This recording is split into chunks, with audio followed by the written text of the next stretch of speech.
Jesus explains, suffering is work, and carrying a cross is a blessing and serves as training. July 4th, 2016. Words from Jesus to Sister Clare, spoken by Jackie. Jesus began, "There are many layers to your crosses, my children. Sometimes I call you to carry the weight of your cross only, and it is easier for you. But other times, many other times, especially now, you are carrying multiple crosses. You are all intertwined as brothers and sisters, and the same Holy Spirit flows through you all. When I see a soul that cannot rise from their bed of misery any longer, I take a portion of that suffering and scatter it around to more evenly distribute the burden. To you it may just seem like a little extra, but to the soul that was suffering, it is a reprieve from being completely drained of hope and enthusiasm for life. Yes, there are times when you will pass through that vale of tears also, but it does not last forever. When you have me, I always find ways to liberate you just enough that you can pick up and carry on. For souls in the world who have no one to pray for them, I again take a portion and allow it to manifest on friends and relatives, so that what is just an inconvenience or a little bit of unpleasantness for them means the world to such a soul. This is why I stress, love one another as I have loved you. It is only this kind of brotherly love that says yes to the burdens of others. This is your glory, this love that passes all understanding. This is the pinnacle of your Christian walk, to be willing to suffer for others as I suffered for you, and all transgressors of the law. What a beautiful vision of my brotherly love this is! What a wonder this is to angels above and souls on earth when they see this sacrificial love and even feel its effects. There are many kinds of burdens I wish for you to recognize. There are delays that cause a massive reorganizing of times and resources. There are sick children, sick pets, and relatives. When sickness strikes, it operates on many different levels. The inconvenience of taking care of them, the extra burden on resources and time. But more than any other cross is the emotional cross of seeing suffering in your loved one. This is the heaviest cross you can have, the tragedy of pain and suffering.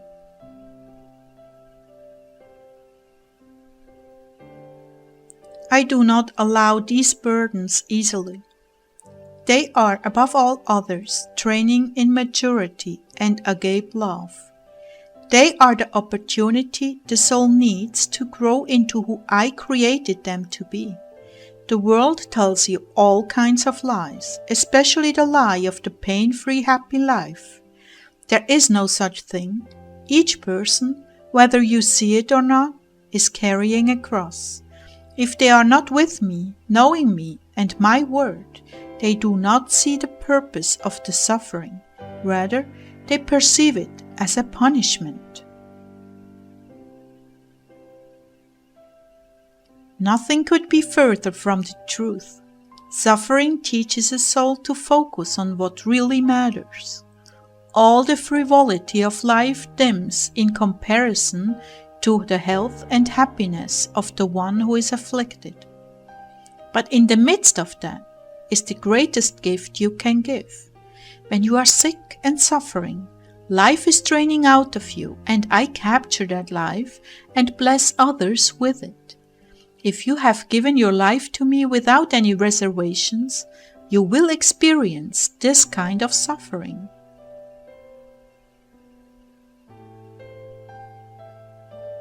When I spoke of the abundant life, I was not speaking of the abundance of things in the world. I was speaking of the abundance of my presence and the joy of living in me. You see, when I told you to deny yourself, pick up your cross and follow me, I gave you the mandate of having your own unique cross. It could be slander and calumny, or lack of appreciation for what you do. It could be the inconvenience of a car breaking down, or the denial of a loan to get another car. It could be false accusation at work, and that someone who really dislikes you has tried to darken your name. It could be deferring to a family member over where you are going on a vacation or family outing. Anything that causes you to abandon your will for the will of another can be a cause for suffering, maturity, and brotherly love. That said, I also take this inconvenience as an offering of love for another soul. I want you to understand the dynamics of this energy release when you are looking forward to a productive day and all of a sudden you feel drained and limp and someone close to you has been struggling and that day they remark to you, "I feel so good today. I'm finally getting things done." You are witnessing my loss of exchange in action. I have exchanged your loss, making it into their blessing. They have been the recipient of your sacrifice. This most often is observable in husband and wife. Clare, please share what has happened with you and Ezekiel. Oh yes, Lord, it is totally amazing and true how many times I've seen this with Ezekiel and I. It has taken it out of the realm of coincidence and into the realm of observable fact.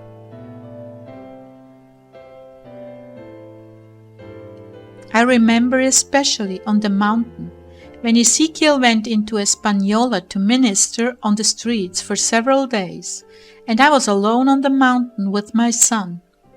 And the water froze before going into the cistern, and the pipes running water to the house from the cistern, which we had to disconnect and blow out to dry every time we got water.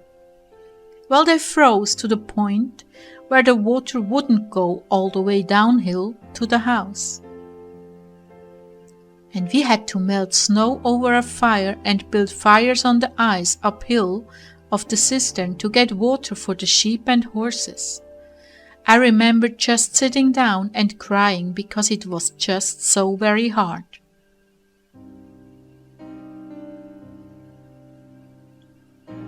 However, when Ezekiel came home, he told us about major breakthroughs in deliverance and salvation for those he had ministered to, and that this was one of the most productive trips he had ever experienced.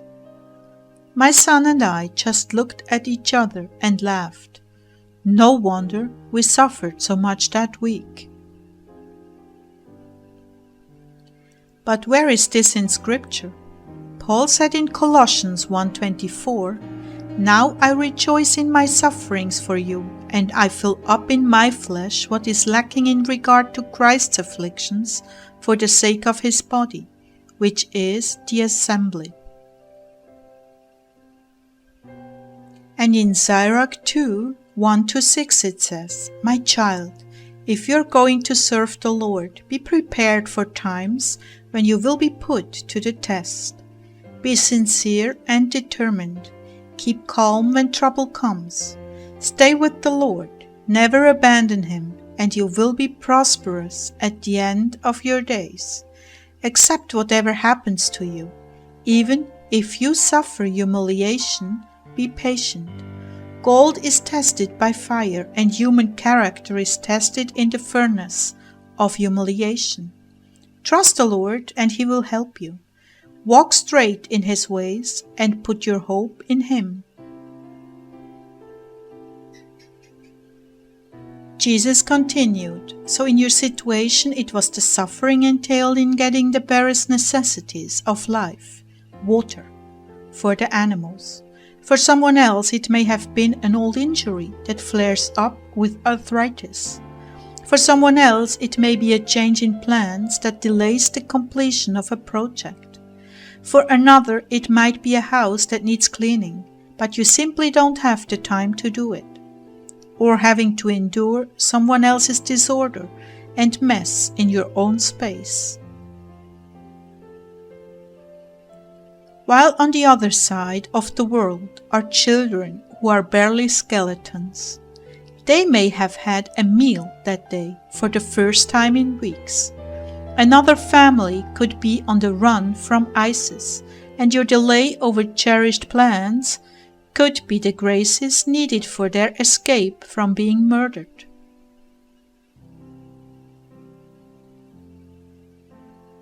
Oh, don't you see, my children?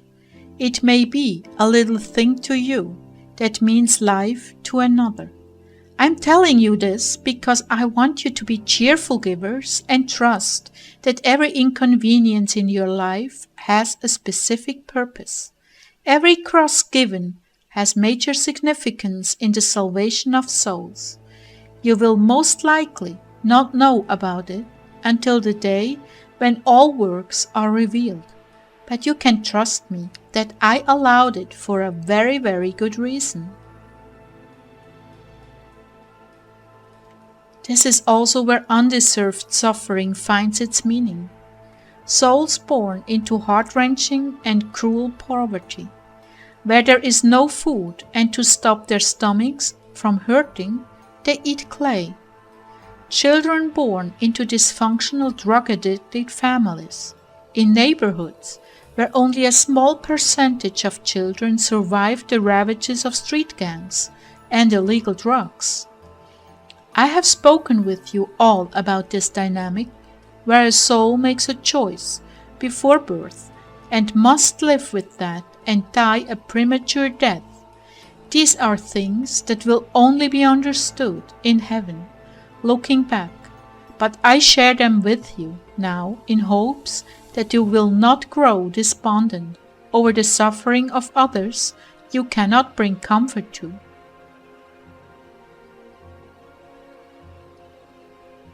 There is a purpose for everything, my children. There is a very specific purpose and dynamic for every single thing that takes place in the lives of every single person.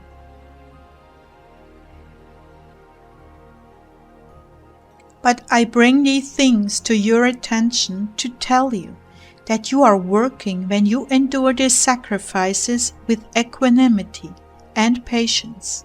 You are doing a job that requires intense and careful vigilance.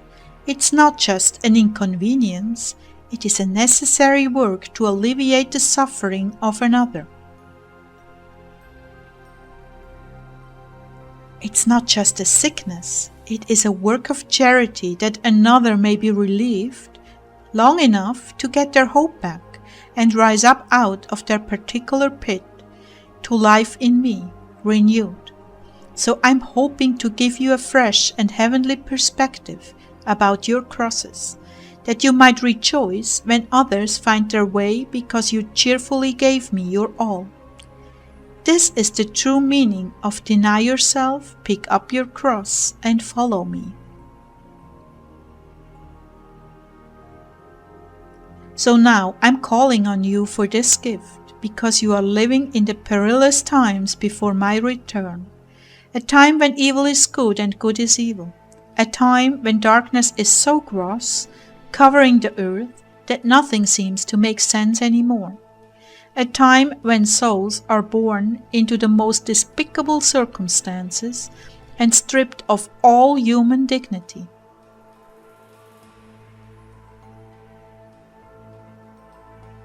You are not only the light of the world, a torch in my hand lighting the darkness.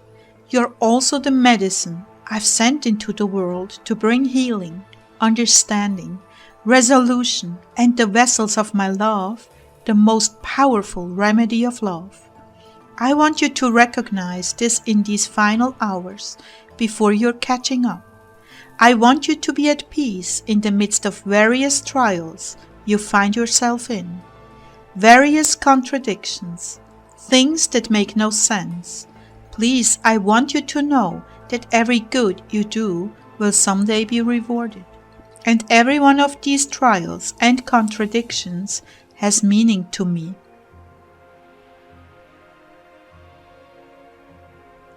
I bless you now with my patience and endurance in these trials, and ask that you remember this is a joyful occasion to give to me. Do not let your heart grow bitter, exhausted, or despondent.